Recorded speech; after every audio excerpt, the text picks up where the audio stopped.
بسم اللہ الرحمن الرحیم۔ درود پاک پڑھنے کی بہت سی فضیلت ہے، کچھ چند آپ کے نظر کرتا ہوں۔ رسول اکرم صلی اللہ علیہ وآلہ وسلم نے فرمایا، جو شخص درود پاک تنگدستی کے وقت پڑھے گا، اللہ پاک اس کی تنگدستی دور کرے گا۔ رسول اکرم صلی اللہ علیہ وآلہ وسلم نے فرمایا، درود پاک پڑھنے سے بدبختی دور ہو جاتی ہے، درود پاک پڑھنے والے کی محتاجی دور ہو جاتی ہے،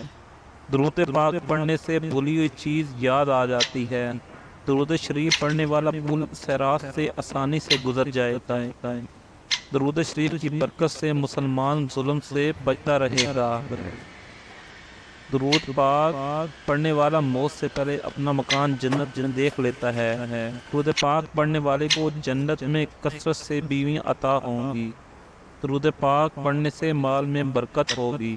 درود پاک پڑھنا عبادت ہے، درود پاک پڑھنا اللہ تعالیٰ کے نزدیک سب نیک و عمل سے پیارا ہے، درود پاک پڑھنے والا قیامت کے دن سب لوگوں سے زیادہ حبیب خدا صلی اللہ علیہ وآلہ وسلم کے قریب ہوگا، درود پاک پڑھنے کے جس کو بخشا جائے اس کو بھی نفع دیتا ہے، درود پاک پڑھنے سے دشمنوں پر فتح حاصل ہوتی ہے، درود پاک پڑھنے والے کا دل زنگار سے پاک ہو جاتا ہے، درود پاک پڑھنے والے سے لوگ محبت کرتے ہیں۔